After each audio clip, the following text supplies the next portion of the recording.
बच्चों, आज अपन कुछ प्रॉब्लम्स के बारे में अध्ययन करेंगे रेडियल एंड ट्रांसफर एक्सलेशन पे। तो जैसे मान लो आपके पास एक प्रॉब्लम है, एक समान वेग कांस्टेंट वेलोसिटी v से बहने वाली नदी के किनारे पर स्थित क्या है, किसी बिंदु A से प्रस्थान होकर एक नाव एक समान वेग u से खींची जाती है तथा उसका मुंह चलने की दिशा सर्वदा A के बिल्कुल सामने नदी के दूसरे किनारे पर स्थिर बिंदु B की ओर रहता है। नाव के पथ का समीकरण ज्ञात कीजिए तथा यदि v बराबर u हो तो सिद्ध कीजिए कि बिंदु पथ एक परवलय होगा जिसकी नाभि B है। तो अपने को दे रखा है, अपने को करना क्या है कि मतलब एक क्या है कांस्टेंट वेलोसिटी v से क्या है कोई नदी बह रही है, क्या है एक कांस्टेंट वेलोसिटी v से क्या है कोई नदी बह रही है और उस नदी के एक किनारे पर जैसे एक नाव स्थित है और वहाँ से प्रस्थान होकर के उस किनारे से जस्ट सामने वाले बिंदु पर वो क्या है नाव जाना चाहती है। एक समान वेग u से चलती है और उसकी डायरेक्शन जो होती है वो क्या होती है, उसके मुंह के चलने की दिशा, उसकी जो मुंह के चलने की दिशा है वो उसके जस्ट A के सामने जो बिंदु है ना उसकी ओर रहती है हमेशा, उस नाव की डायरेक्शन जो है। तो अपने को क्या करना है, उसका क्या निकालना है, नाव के पथ का समीकरण निकालना है, लोकस ऑफ बॉट, ये आपको निकालना है। तो इसके लिए अपन क्या करते हैं, इसके लिए अपन ने माना जैसे ये क्या है, ये जैसे नदी है, ये नदी जो है वो क्या है विवेक, जैसे ये नदी के किनारे क्या है, एक तो AD है, दूसरा कौन सा है BC है। नाव कहाँ से चालू हो रही है, A बिंदु से चालू होती है और वो क्या है नाव A से और इसमें अपन क्या मानते हैं, B क्या है, ये नाव किनारे पर स्थित बिंदु A है, यहाँ से नाव स्टार्ट हो रही है। दूसरे किनारे इसके जस्ट सामने दूसरा किनारा है, उस पर बिंदु क्या है B है। तो नाव बिंदु A से प्रारंभ होकर के कहाँ पहुँचती है, P बिंदु पर पहुँचती है जिसके कोऑर्डिनेट क्या है r थीटा है। तो ये क्या है कि इस B बिंदु को तो मूल बिंदु मान लिया जाए और इस BA को अपन क्या ले लेते हैं, इनिशियल लाइन ले लेते हैं। तो जब नाव यहाँ A बिंदु से चलती है, T समय पर कहाँ पहुँच गई, मान लो यहाँ पहुँच गई, P बिंदु पर पहुँच गई जिसके कोऑर्डिनेट मान लीजिए B के सापेक्ष क्या है r थीटा है। अर्थात ये B से P की डिस्टेंस है, B से P डिस्टेंस ये तो r है और ये एंगल जो है, ये एंगल ये एंगल क्या है, इसकी इनिशियल लाइन से जो ये OP जो एंगल बना रही BP जो AB और BP का बीच का एंगल कितना है, थीटा है। तो इसका और तो इस बिंदु P पर है, T समय पर नाव कहाँ है, P बिंदु पर है। तो इस नाव पर दो वेग कार्यरत हैं, एक तो क्या है नाव का स्वयं का वेग u, नाव का P बिंदु पर क्या है, नाव का स्वयं का वेग u, वो हमेशा क्या है किधर होगा, नाव ये बिंदु किनारे A से स्टार्ट हुई थी, इसके जस्ट सामने किनारा जो है उस पर स्थित बिंदु B की तरफ होगा उस नाव का डायरेक्शन, नाव के वेग का डायरेक्शन। तो ये एक तो u वेग है और दूसरा क्या है इस बिंदु P पर ही क्या है जो नाव का वेग है वो क्या है, नाव पर वेग जो प्रभावकारी वो क्या है v है। v क्या है, नदी का वेग है, नदी का वेग भी उस पर प्रभावकारी है। तो इसलिए P बिंदु पर दो तरह के वेग काम कर रहे हैं, तो उसका स्वयं का वेग u, नाव का वेग u इधर B बिंदु की तरफ, और नाव की दिशा में नाव के वेग की दिशा में क्या है वेग u है और दूसरा क्या है नदी के वेग की दिशा v की तरफ एक वेग v है। तो इस तरह दो वेग प्रभावकारी है। तो ये एंगल कितना है, थीटा है। तो ये एंगल थीटा है। तो अब जैसे ये थीटा है तो अच्छा, ये इसका जो वेलोसिटी v है, ये और ये नदी का किनारा BC ये क्या आपस में पैरेलल है। तो ये एंगल थीटा है और ये टोटल कितना है 90 है, ये टोटल एंगल 90 है। तो ये कितना बचा 90 माइनस थीटा, तो ये 90 माइनस थीटा बचा। तो ये पैरेलल इसके है और इसलिए ये रेखा जो है इसको काट रही है एक तरह से। तो ये एंगल बराबर क्या होगा, इस एंगल के बराबर होगा 90 माइनस थीटा। तो इसलिए एरियल वेलोसिटी क्या हो जाएगी, अपने को क्या निकालना है, जैसे इसमें क्या निकालना है, जैसे एरियल ये वेलोसिटी v है ना, इसका एरियल डायरेक्शन इस डायरेक्शन BP दिशा में वेग क्या होगा, एरियल वेलोसिटी क्या हुई, इधर v cos of 90 minus theta इधर पॉजिटिव होगा, और ये u चूँकि इधर इस डायरेक्शन में है, इसलिए इधर bp की डायरेक्शन में इसका वैल्यू क्या हो जाएगा, -u। तो इसलिए आर डॉट क्या हो जाएगा, एरियल वेलोसिटी आर डॉट बराबर क्या हो जाएगा, एरियल velocity r dot is equal to v cos of 90 minus theta minus u।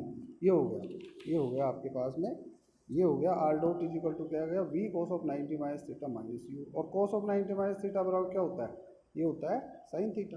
तो ये आ गया अपने पास में r dot is equal to v sine theta minus u।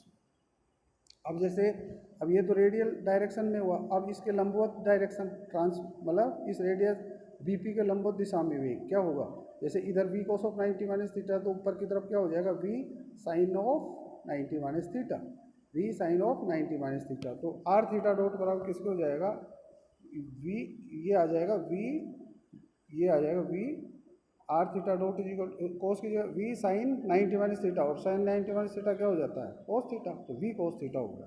तो आर थीटा डॉट का वैल्यू क्या आ गया, वी कोस थीटा आ गया। इसलिए रेडियल वेलोसिटी तो क्या आ गया, आर डॉट बराबर तो ये आ गया v sine theta minus u, और आर थीटा डॉट बराबर वी कोस थीटा आ गया। तो ये आ गए अपने पास में।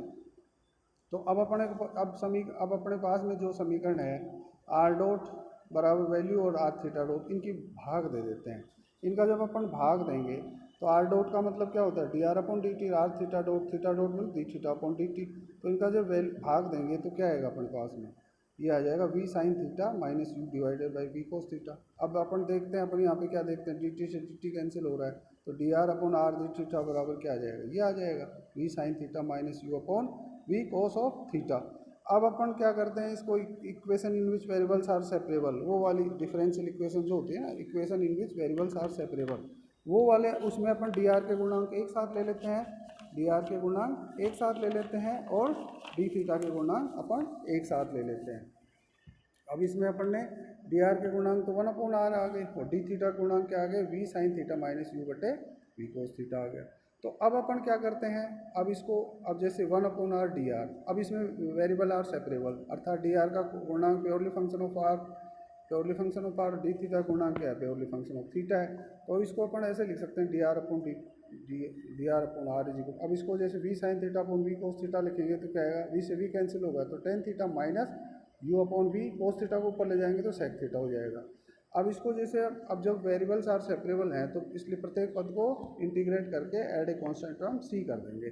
तो इसका मतलब क्या है, इसका वैल्यू तो क्या आ जाएगा, log ऑफ आर आ जाएगा, और इसका टेन थीटा का क्या आ जाएगा, इस टेन थीटा का क्या हो जाएगा, टेन थीटा का अपने पास में आ जाएगा log इसका integral log of tan theta का integral log of sec theta plus log of sec theta, log of sec theta, और सेक थीटा का इंटीग्रल क्या होता है, log of sec theta plus tan theta, ये आ जाएगा।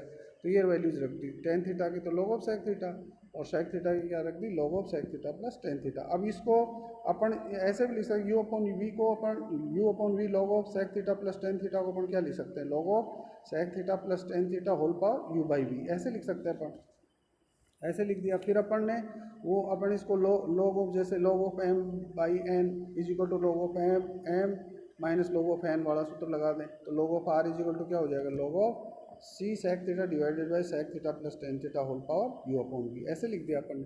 या इसको लिख सकते हैं r is equal to c sec theta divided by sec theta plus tan theta whole power u upon v. तो ये क्या हो गया, उसके नाव के आर और थीटा में जो रिलेशन आ गया, ये लोकस ऑफ वोट आ गया, नाव के पथ का अभिष्ट समीकरण आ गया ये वाला।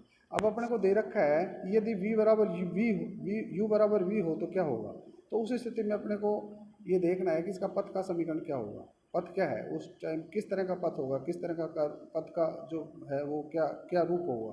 तो u बराबर वी जब अपन रखेंगे, u बराबर वी रखते हैं, तो u बराबर वी रखने से r बराबर क्या हो जाएगा, c sec theta upon sec theta plus tan theta हो जाएगा, ये हो जाएगा। तो अब इसमें इसको साइन कोस में बदल लेते हैं, तो इसको sine sec theta 1/cos cos theta लिख दिया, और साइन टेन थीटा बराबर साइन थीटा बटे कोस थीटा लिख दिया, इसको सरल किया तो ये क्या आ गया, c by r is equal to 1 plus sine theta आ गया, जो कि क्या है, परवलय को निरूपित करता है, जिसकी नाभ भी क्या है, मूल बिंदु बी है। तो इस तरह से अपन ने इस क्वेश्चन को सोल्व किया है। Thank you. अब दूसरा अपन जैसे मान लो, अब दूसरा जैसे अपन और दूसरा क्वेश्चन देखते हैं, जैसे मान लो अपने को सिद्ध करना है, यदि किसी समतल वक्र में एक गतिमान बिंदु का मूल बिंदु के सापेक्ष कोणीय वेग, कोणीय वेग क्या है, अचर हो, कोणीय वेग अचर हो तो इसका मतलब कोणीय वेग क्या होता है, D theta upon d T is equal, ये क्या होता है कोणीय वेग, और ये क्या दे रखा है अपने को, अचर दे रखा है। माना इसको अपन क्या लिख देते हैं, डब्लू लिख देते हैं, ये अचर दे रखा है अपने को। कोणीय वेग क्या है, अचर दे रखा है। तो अपने को सिद्ध क्या करना है, सिद्ध करना है कि सिद्ध कीजिए कि उसका अनुप्रस्थ वेग, उस अनुप्रस्थ वर्ण अयरीय वेग के समानुपाती होगा। तो अपने को क्या सिद्ध करना है कि उसका अनुप्रस्थ वर्ण जो है वो अयरीय वेग के समानुपाती अपने को सिद्ध करना है। तो अपन क्या करते हैं, अब इसमें जैसे ये अपने पास में जैसे ये कोणीय वेग क्या दे रखा है, कांस्टेंट दे रखा है। अब ट्रांसवर्स वेलोसिटी अनुप्रस्थ त्वरण, अनुप्रस्थ त्वरण क्या होता है, ये होता है r theta double dot minus 2r dot theta dot. अब अपने को थीटा डॉट क्या दे रखा है, कांस्टेंट दिया हुआ था, एंगुलर वेलोसिटी जो है कोणीय वेग जीरो कांस्टेंट दे रखी है, इसलिए थीटा डबल डॉट भी जीरो हो जाएगा क्योंकि कांस्टेंट का डिफरेंस। तो अब इसमें वैल्यू रखेंगे, r theta double dot zero हो गया और ये थीटा डॉट बराबर डब्लू रख दिया, तो इसका मतलब ये क्या है माइनस 2w r डॉट, और तो माइनस 2w कॉन्स्टेंट है, इसका मतलब ये क्या हुआ, इसका मतलब जो ट्रांसवर्स एक्सेलरेशन है ये पैरेलल किसके हो जाएगा, आर डॉट क्या होता है, रेडियल वेलोसिटी एरी वेग की। तो इस तरह से अपन ये देख रहे हैं कि ट्रांसवर्स एक्सेलरेशन इस समानुपाती किसके होता है, एरी वेग के समानुपाती होता है। जब क्या हो, जब जब कोणीय वेग क्या होता है, कांस्टेंट हो। जब कोणीय वेग क्या होता है, कांस्टेंट हो, तो ये अनुप्रस्थ त्वरण क्या होता है, एरी वेग के समानुपाती होता है। धन्यवाद, थैंक यू।